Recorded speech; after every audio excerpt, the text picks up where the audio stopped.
Olá, gente, bom dia. Olha, para a aula de hoje eu resolvi selecionar algumas questões, tá, de conteúdos temáticos abordados desde a sala de aula, tá, até aqui, tá, diante das aulas remotas. Então, selecionei inclusive questões que vocês já responderam, questões que nós aqui já comentamos, já corrigimos, mas ainda assim, em caráter de reforço, eu resolvi fazer uma seleção dessas questões que já foram trabalhadas aqui, tá, gente? Que nós já trabalhamos, como eu falei, que nós já comentamos, que nós já corrigimos, mas ainda assim é interessante. Nós vamos rever algumas questões, eu selecionei questões procurando abordar todos os conteúdos que nós já trabalhamos até então, né? O substantivo, o adjetivo, o pronome, a colocação dos pronomes átonos, estrutura da palavra, formação de palavras, fonologia, acentuação gráfica. Então foram tantos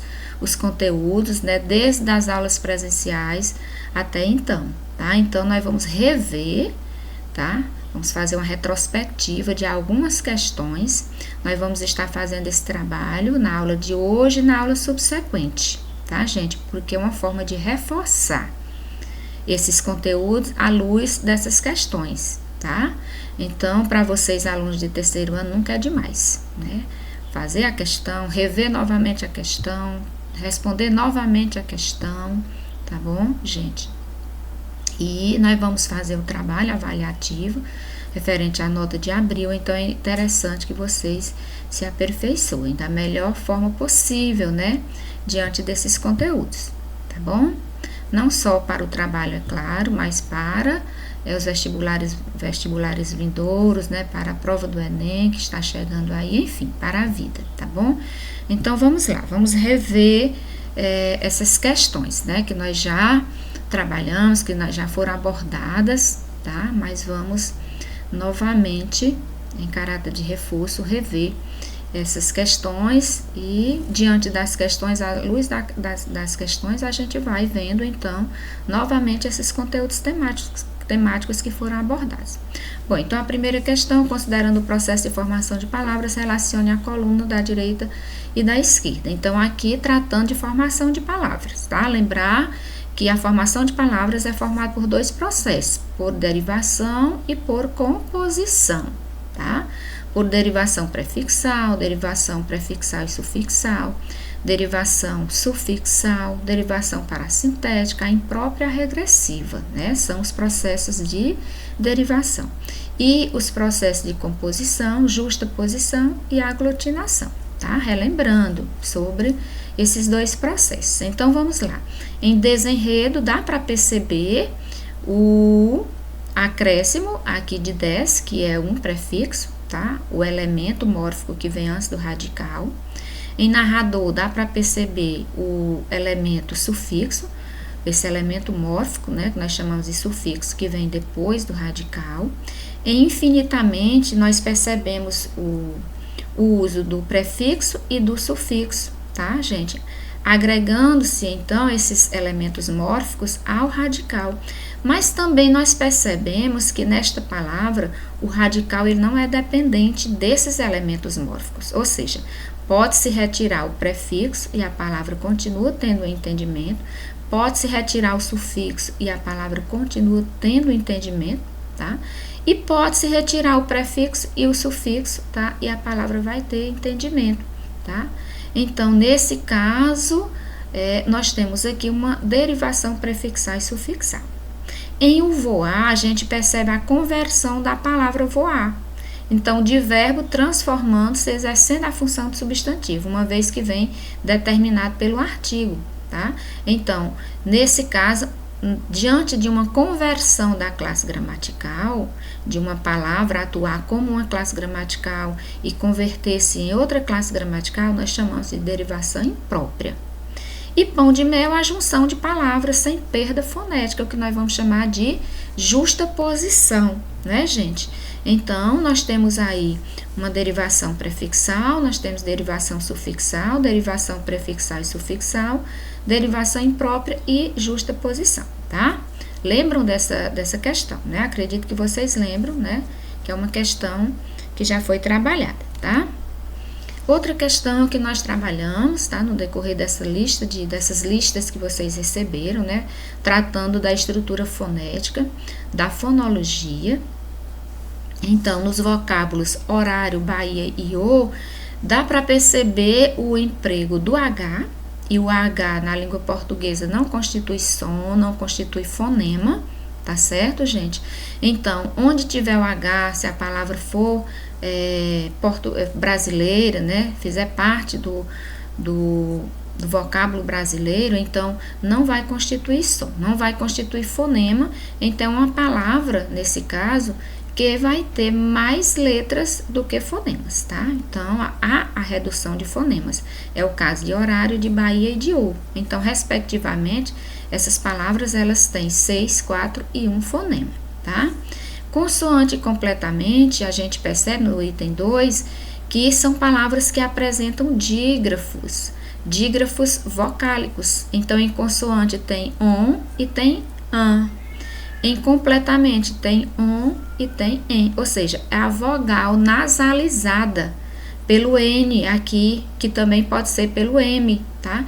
Então, sempre que a vogal ela vier nasalizada pelo M ou pelo N, constitui um dígrafo. E a palavra, nesse caso, também vai apresentar redução de fonemas. Então, respectivamente, são palavras que têm 8 e 11 fonemas. Em psil, gruta e reflexão, nas 3 palavras, percebe-se o encontro consonantal. Então, PS, GR, FL, tá? Há encontro consonantal. Em encadernação, há dígrafo e encontro consonantal. Tem o EN, que é um dígrafo vocálico, e tem o RN, que é o encontro consonantal, imperfeito, tá? Separável, né? Então, correto esse item 4. Em mas, pas, por, fim, que e ela, somente 2 apresentam menos fonemas em relação às letras, então nós temos fim e que, né? Percebe-se que fim tem um dígrafo e que também tem um dígrafo. Fim tem um dígrafo vocálico e que tem um dígrafo consonantal. Então, são 2 palavras que apresentam menos fonemas em relação às letras. Então, todos os itens aqui estão corretos, tá? Lembram dessa questão também? Acredito que vocês estão lembrando, tá? Foi também uma questão já feita, né? Corrigida, comentada, tá? Então, aqui revendo os aspectos fonéticos, alguns aspectos fonéticos, tá? Então, ainda tratando de fonologia, né? Aqui a gente é uma questão em que nós vamos trabalhando aqui os encontros vocálicos, tratando do ditongo, do tritongo, do hiato. Lembrar que o ditongo, o que é um ditongo? É um encontro de vogal e semivogal, vice-versa, na mesma sílaba. Sempre vogal e semivogal ou vice-versa, nunca 2 vogais, porque na sílaba não pode aparecer mais de uma vogal, tá, gente? Nunca, tá? Em nenhum contexto, tá? Nenhuma sílaba vai apresentar mais de uma vogal, sempre vogal e semivogal, tá?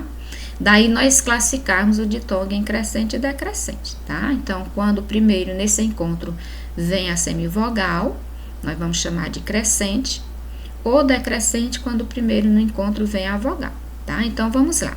Leia os itens e a opção correta, assinala a opção correta. Então, são ditongos crescentes, indício, malícia e matéria. Então, dá para perceber que no encontro, tá, da sílaba final, o I, o O, o I, o A, então, são sim dígrafos crescentes, né? Primeiro a semivogal, depois a vogal. Lembrar que o A sempre é vogal. Em Rói, criação e saudade, também tem ditongos decrescentes. Em suado, comeríamos e país, temos hiato, tá? A separação de vogal e vogal ou vogal com semivogal. E em Paraguai, quando e herói, preste atenção, Paraguai tem tritongo, quando e herói não tem tritongo, tá? Lembrar que quando o aqui é pronunciado, que o não forma dígrafo, o dígrafo aqui é um dígrafo vocálico, AN, tá? E em herói, por conta do H, a redução de fonemas. Então, tritongo só em Paraguai, tá? Nesse caso aqui. Então, os itens 1, 2 e 3 estão corretos, evidentemente, e o item 4 não está correto, porque quando e herói não apresentam triton, tá bom? Questão que vocês conhecem, né? Sobre o processo de formação de palavras, sem terra, sertanista e desconhecido. Então, sem terra, percebam que é a junção de duas palavras, mas sem perda fonética, tá? O que nós vamos chamar de justaposição sertanista. Olha aqui o elemento mórfico depois do radical, ista, tá? E desconhecido, o elemento mórfico antes do radical, tá, gente? Então, nesse caso, nós temos a composição por justaposição e duas palavras formadas por derivação, respectivamente, derivação sufixal e derivação prefixal e sufixal, né? Nós temos o des e temos o ido, tá? Dois elementos mórficos ligados à mesma palavra, tá? Bom, a quinta questão assinale a única frase em que há erro no que diz respeito ao gênero das palavras. Há erro, tá? Então, aqui nós já estamos tratando, é uma questão que nós vimos lá no início, tá?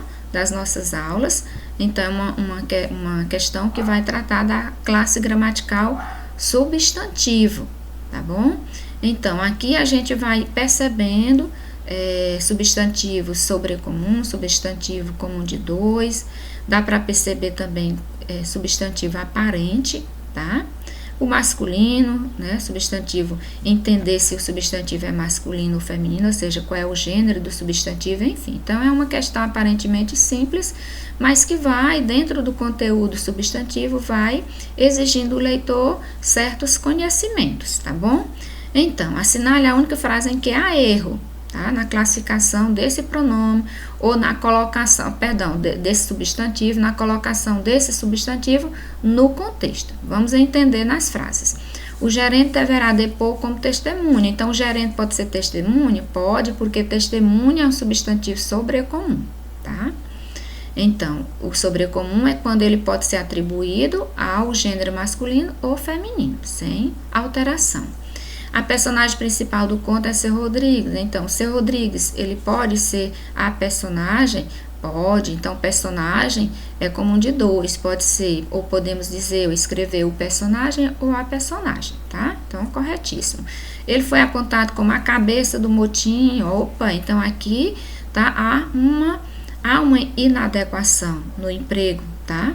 Nesse contexto, deveria ser o cabeça. Então, o determinante aqui deveria ser o, tá? Indicando, então, que ser o líder, né? Ser o chefe. Então, há uma inadequação aqui nesse contexto, tá? Não a cabeça do motim, mas o cabeça do motim. Então, cabeça aqui é um substantivo aparente, tá? Então, o telefonema deixou a anfitriã, então o telefonema tá correto, porque é masculino, e o champanhe, tá? Deve ser ingerido com moderação. Então, tá correto aqui o emprego o champanhe, sim, então champanhe é um substantivo masculino, tá? Podendo ser champanhe ou champanhe, tá? Então, há erro exatamente na letra C, tá bom? Então, deveria ser o cabeça. Trabalhando então aqui com o artigo e com o numeral, ou seja, entendendo, compreendendo sobre a palavra enquanto artigo e enquanto numeral. Inclusive, essa questão sobre esse assunto, alguns alunos entraram em contato comigo, inclusive até com dúvida nessa questão, tá? Então, eu selecionei novamente essa questão, para atender até essas pessoas que entraram em contato comigo me pedindo um reforço, tá bom, gente? Sobre essa particularidade da palavra que pode ser pronome, que pode ser artigo, que pode ser numeral, tá? Então, no contexto, nós vamos entendendo sobre a função dessa palavra Então, vamos lá. Em essa atitude, de certo modo, religiosa de um homem engajado no trabalho. Então, um homem engajado no trabalho, então, aqui vai dando a ideia de indeterminação, a função de indeterminar a palavra homem. Pedro comprou um jornal, então, um jornal qualquer também tem um sentido, então, está indeterminando a palavra jornal. Maria mora no apartamento então, aqui já dá a ideia de quantidade, tá? Quantos namorados você tem? Responde-se 1, tá? Responde-se 1. Então, 1 também aqui dá a ideia de quantidade. Então, nesse contexto aí, a palavra 1 no primeiro e segundo item, tá? Funcionam como artigo indefinido e no terceiro e quarto item funcionam como numeral, tá bom? Então, a palavra 1 vai exercer essa função de artigo quando indetermina o substantivo. A função de numeral quando der a ideia de quantidade, tá? E pronome vai vir sempre junto, tá? Fazendo um paralelo com outro pronome, tá? Para exercer a função de pronome indefinido, tá bom? Também outra questão tratando de pronomes, questão esta que já foi também feita, corrigida, tá? Comentada. Vamos reforçar. Ninguém atinge a perfeição alicerçada na busca de valores materiais, nem mesmo os que consideram tal atitude um privilégio dado pela existência. Então, aqui nós temos em destaque ninguém, os, que e tal. Então, respectivamente, a classificação desses pronomes, tá? Então, nós temos aí ninguém, os, que e tal. Então, respectivamente, nós temos aí um pronome indefinido, pronome demonstrativo, perceba aqui que o os, tá? É um pronome demonstrativo, pode ser substituído por um outro pronome, tá? Do mesmo valor, o que o pronome relativo e o tal também um pronome demonstrativo, tá? Então, respectivamente, tem esta classificação. Aqui, essa questão trabalha com a colocação dos pronomes átonos, tá? Com a colocação pronominal. Então, assinale a alternativa em que a colocação do pronome não corresponde ao que preceitua a gramática, tá? Ou seja, em que o pronome oblíquo átono ele não está empregado devidamente. Então, lembrar do processo da colocação dos pronomes átonos, tá? Da próclise, da mesóclise e da ênclise, mas entender que para se empregar qualquer um dos processos, a gramática preceitua algumas regras, tá? E nós devemos seguir essas regras para o entendimento, tá? Da posição que deve ocupar esse pronome oblíquo, se antes do verbo, no meio do verbo ou depois do verbo, tá bom? Então, vamos lá. Não corresponde ao que preceitua a gramática. Então, onde há emprego inadequado desse pronome oblíquo. Já há muitas estrelas que nos atraem. Então, aqui a gente percebe o uso correto da próclise, tá? O pronome antes do verbo, atraído pelo pronome que. Jamais dar-te-ia. Então, olha uma inadequação aqui, nós já percebemos, tá, gente? Aqui a inadequação do pronome, tá? Porque deveria ser usado antes do verbo por conta da atração da palavra jamais, ou do advérbio jamais. Nós sabemos que os advérbios têm esse poder de atrair a próclise. Em se tratando do corpo da pátria, então o se aqui, tá? Antes, tá? Do verbo no gerúndio, tá? Atraído pela preposição em, tá? Correto. Não o realizaria, então aqui no caso o, tá? Atraído pela partícula negativa, não todas estão corretas? Não, todas não estão corretas, porque a letra B, tá?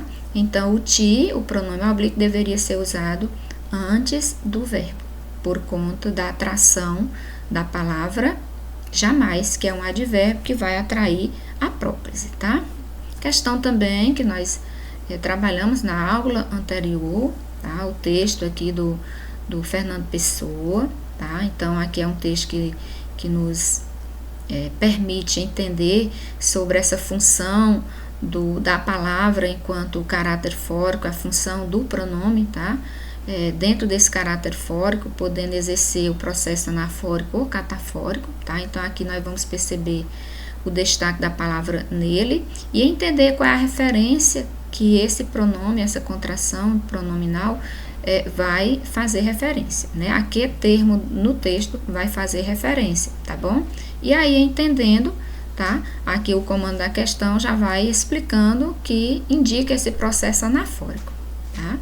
Então, aqui, ó mar salgado, quanto do teu sal são lágrimas de Portugal, quantas noivas ficaram por casar para que tu fosses nosso, ó mar, valeu a pena, tudo vale a pena se a alma não é pequena. Deus ao mal, perigo e o abismo deu, mas nele é que espelhou o céu. Nele, em que espelhou o céu? tá? No mar. Então, aí faz referência exatamente à palavra mar. Então, nesse caso, entendendo mais uma vez que por fazer referência a um termo anteriormente citado, tá? Então, aí há um processo, percebe-se o processo anafórico da palavra nele, tá? Processo anafórico por fazer referência a um termo anteriormente citado, tá bom? Questão 10. Considere o conjunto de frases para responder à questão abaixo. Então, aqui, tratando da partícula se enquanto partícula passivadora, tá? A questão vai exigir esse conhecimento de entender quando a partícula se funciona como partícula passivadora, tá? Então, foi uma questão recente também que nós trabalhamos, que eu corrigi, que eu comentei, então, reforçando novamente sobre a partícula se enquanto partícula passivadora.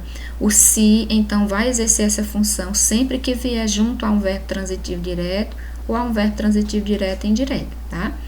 Então, nesse caso, no item 1, a gente percebe que o se vem junto a um verbo transitivo direto, como também no item 2, como também no item 3 e no item 4, tá? Aqui, onde ele está destacado, tá? Aqui onde ele está de vermelho, tá, gente? Então, no item 1, 2, 3 e 4, percebemos o se junto a um verbo transitivo direto. E percebam que o verbo vai estar em consonância com o termo a que se refere, ou tudo no singular, ou tudo no plural, tá? No Brasil, trabalha-se muito e ganha-se pouco, então aqui onde está destacado o se, tá? Junto ao verbo trabalhar, o verbo trabalhar é intransitivo, então já não exerce a função de partícula passivadora, já exerce a função de índice indeterminante do sujeito. E em vive-se feliz também exerce a função de índice indeterminante do sujeito, tá? Então, nesse caso, nos itens 1, 2, 3 e 4, a gente percebe o se enquanto partícula passivadora por essa partícula vir unida ao verbo transitivo direto.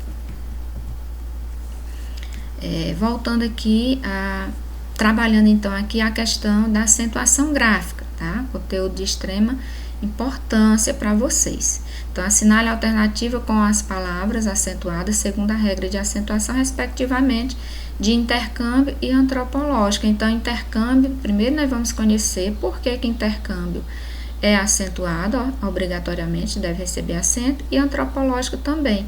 Então, intercâmbio é uma paroxítona terminada em ditongo e antropológico é uma proparoxítona, tá? Que todas devem receber acento. Então, qual é então a alternativa que também vai trazer uma paroxítona terminada em ditongo e uma proparoxítona, tá?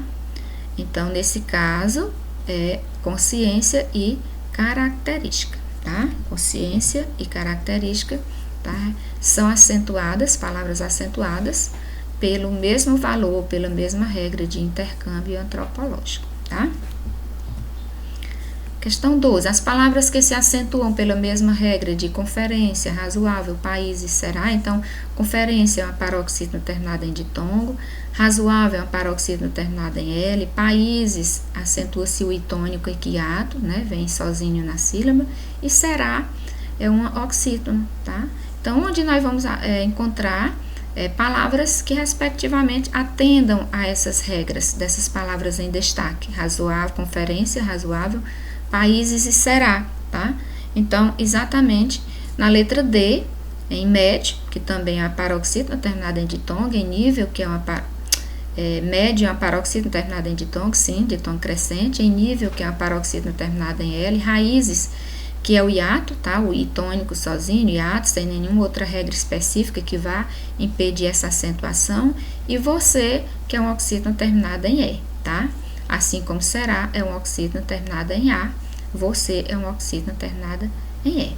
Lembrando aqui que raízes no plural é uma palavra que obrigatoriamente deve ser acentuada, mas raiz no singular já não recebe acento, tá? Porque o I ele vem acompanhado do Z, se essa palavra ela estiver no singular, tá bom, gente? Então, questão 13. Tá? As novas regras de acentuação trouxeram algumas mudanças no acento de algumas palavras. Assinale a alternativa que faz parte da mudança do novo acordo.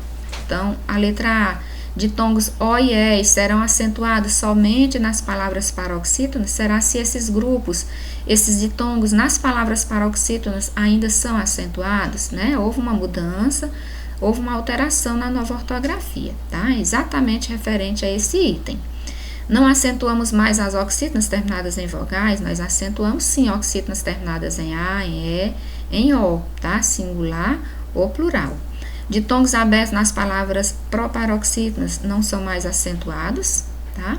As letras I e U que vierem após um ditongo nas palavras paroxítonas não são mais acentuadas, então as letras I e U que vierem após um ditongo nas palavras paroxítonas, sim, não são mais acentuadas, tá? Por exemplo, feiura, baiuca, então são palavras paroxítonas que o I e o U, nesse caso, não recebem mais acento, mas nas palavras paroxítonas, tá, gente? Palavras monossílabas e oxítonas, esses grupos, tá?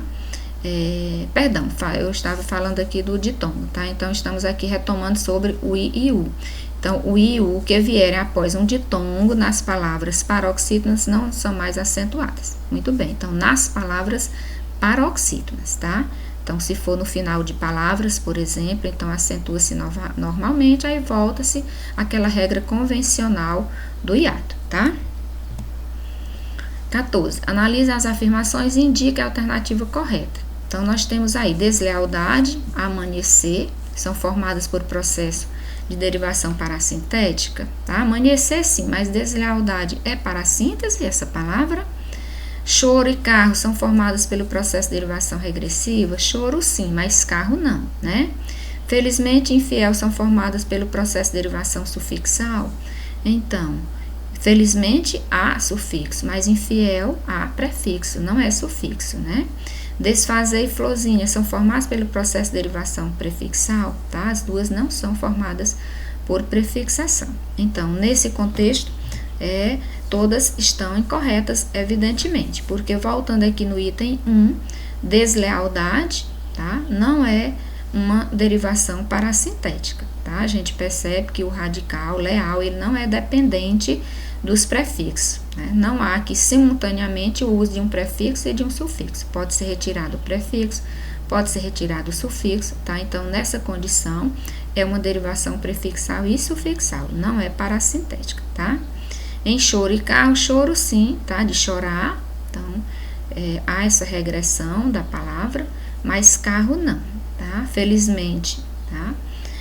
É uma palavra que se agrega aqui o sufixo mente, mas infiel não há sufixo. E desfazer, nós temos o prefixo em desfazer, mas não há prefixo em florzinha, tá? Então, nesse contexto aí, por isso, né, todas estão incorretas. Bom, então, a intenção foi reforçar, né, o conteúdo temático, o conteúdo já abordado, trabalhado, reforçar à luz de questões também já resolvidas, tá? Então, como eu falei, eu repito, tá, gente, em caráter de reforço. Na aula seguinte eu vou selecionar outras questões, que também questões que já foram trabalhadas, mas na intenção de estar tocando novamente nesses conteúdos temáticos que foram abordados, conteúdos estes que vocês vão trabalhar na avaliação, tá? Referente à nota de abril, tá bom, gente? Mas ainda assim, mesmo com o reforço, né, falando novamente, abordando novamente essas questões, ainda assim, qualquer dúvida, né, se vocês tiverem interesse de ir mais além, com relação a qualquer conteúdo temático já abordado, entre em contato comigo, tá bom? Então, até a próxima aula, se Deus quiser.